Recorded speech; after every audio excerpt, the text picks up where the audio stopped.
Helios mutual fund के CEO Dinshaw ईरानी साहब हमारे साथ कार्यक्रम में हो रहे हैं शामिल। दिनशो सर, गुड मॉर्निंग, बहुत बहुत स्वागत है आपका। अम, कैसा है सर बाजार के लिए बजट? अच्छा, खराब, न्यूट्रल?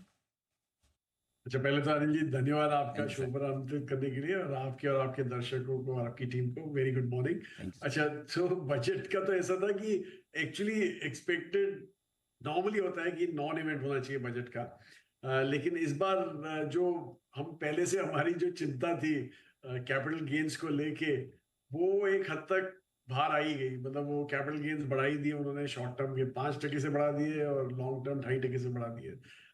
फॉर्चुनेटली बाजार में ज्यादा करेक्शन नहीं आया है। मतलब इतना जो हम सोच रहे थे कि एक तनाव सा आ जाएगा इसके चलते, लेकिन वो हुआ नहीं। तो that is a good part, क्योंकि आई थिंक डोमेस्टिक्स में काफी सपोर्ट था। हाउएवर आपने देखा है कि एफआईआईज उन्होंने काफी जोरों की बेचाली की है पिछले 2 दिनों में। तो मुझे लगता नहीं है कि वो जल्दी में वापस आएंगे इंडिया। शायद टाइम लगाए वापस आने को। क्योंकि जैसे हम पहले भी बोल रहे थे कि जीडीपी ग्रोथ अलोन जो है वो अकेली जो है वो सपोर्ट नहीं कर सकती है मार्केट को। अब हमारे को थोड़ा ओपन रहना पड़ेगा। तो अ, आप जितना कंस्ट्रेंट डालेंगे लेकिन जैसे हम पहले भी बोलते कि चाइना ने ये सब किया हुआ है जो हम करने वाले हैं, पर उनका बाजार चला नहीं क्योंकि वो they were always close to foreign investments.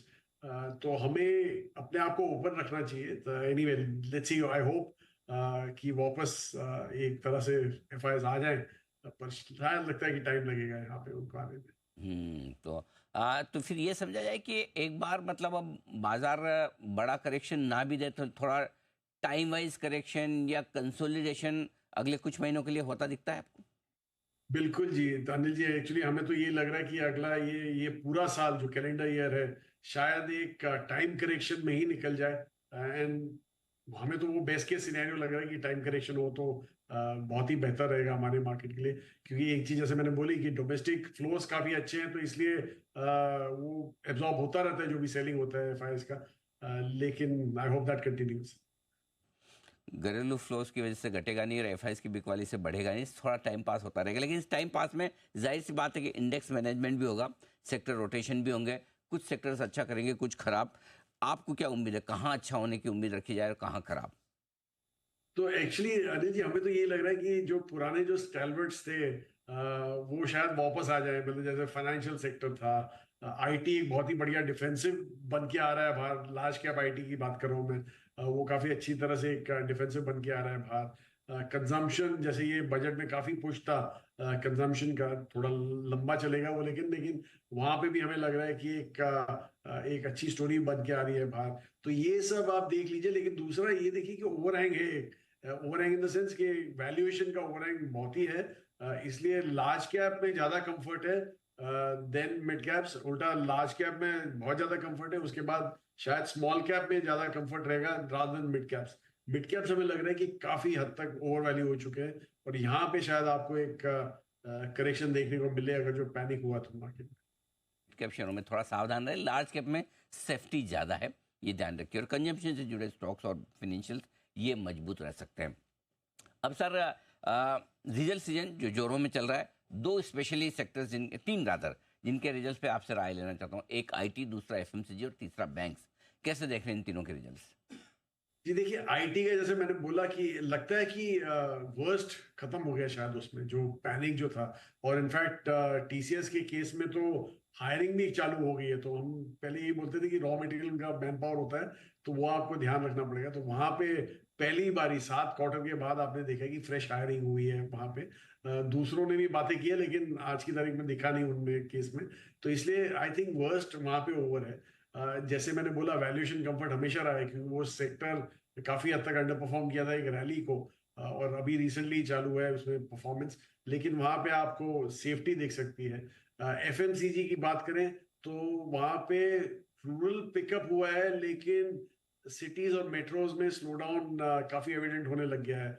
तो इसलिए वो मिक्स बैग रहेगा, और एक्चुअली वैल्यूएशन भी वहां सपोर्ट नहीं करते हैं।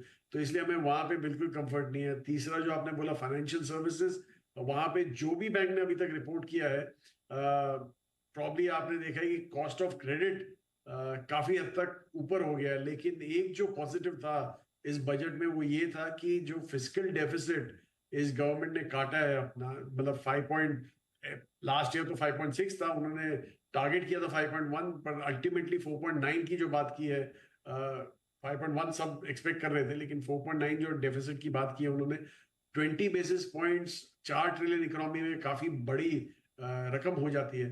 तो वो प्रेशर जो है आपके डेट मार्केट में उस हद तक कम हो जाता है, क्योंकि ये गवर्नमेंट, मतलब गवर्नमेंट सबसे बड़ी बोरोर होती है, एक प्लेयर होती है बोरिंग मार्केट पे।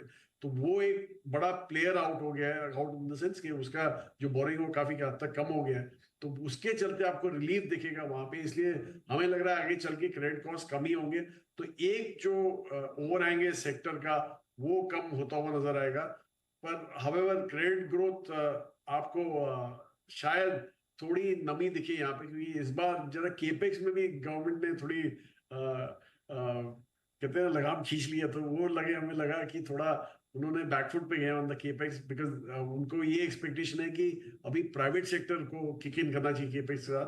But unfortunately private sector capex हमें थोड़ा एक आध क्वार्टर दूर लग रहा है अभी की तारीख में। तो इसलिए वहां पे भी आपको एक सेफ्टी नजर आ रही है बैंकिंग सेक्टर, मतलब फाइनेंशियल सेक्टर में। ठीक बात है। तो प्राइवेट सेक्टर पर इस बार भरोसा ज़्यादा है कैपेक्स के लिए।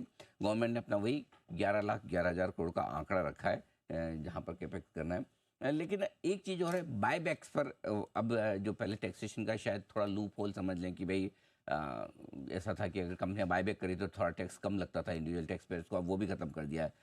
क्या लगता है आपको, दो चीज़, अब बायबैक्स कम हो जाएंगे और दूसरा ये कि 1 अक्टूबर से लागू होगा, क्या उससे पहले कुछ आपकी फेवरेट आईटी कंपनियां बायबैक ऐलान करेंगी?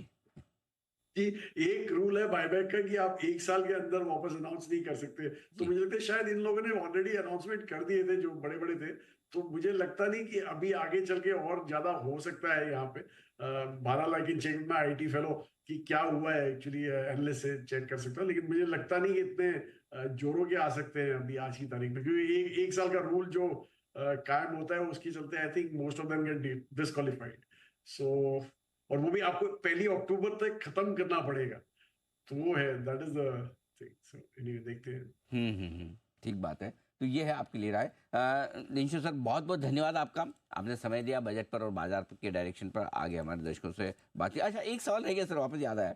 हाँ हाँ, जी, हाँ जी। बहुत सारे इन्वेस्टर्स इंतजार में, जो एसआईपी कर रहे हो तो कर ही रहे, बहुत सारों का व्यू ये था कि मेरे को बजट के बाद पैसा लगाना है। ठीक है, बजट आ गया, मार्केट भी जितना थोड़ा बहुत ठंडा होना था, अभी कुछ तो हुआ है, अभी लगा ले, थोड़ा रुके?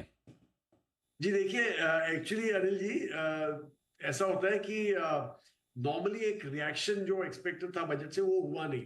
तो हमें हमें तो ये लगा कि 5-6% सा जैसा करेक्शन आपको दिखना चाहिए था मार्केट में, क्योंकि उतना ही इंडिविजुअल इन्वेस्टर का अर्निंग कम हो गया because of the capital gains. तो हम तो वही सीधा रिलेशनशिप लगा रहे थे, तो हमें ऐसे लगा कि शायद अभी रुक जाए तो बेटर रहेगा, क्योंकि अगला प्रॉब्ली आपको थोड़ा इलोंगेटेड पेन दिख रहा है। बहरहाल अगर जो आपको आना ही है, जैसे हमने बोला है कि ये तो एक फ्लैट मार्केट जब होता है तो एक स्टॉक पिकर्स का मार्केट होता है, तो इसलिए आना ही है तो आप जरा स्टैगर करके आइए, अपने सिप कीजिए या तो एसटीपी कीजिए, और प्रॉब्ली एक आध महीने में आपको दिखेगा कि शायद मेजर जो करेक्शन जो आप एक्सपेक्टेड था वो हो गया है। इतनी तो ज्यादा तो लगता नहीं है हमें यहाँ पे। जी, दिनशु सर, बहुत बहुत धन्यवाद अपनी बहुमूल्य राय हमारे दर्शकों को देने के लिए। जल्द आपसे होगी मुलाकात। धन्यवाद सर। आइए इस बीच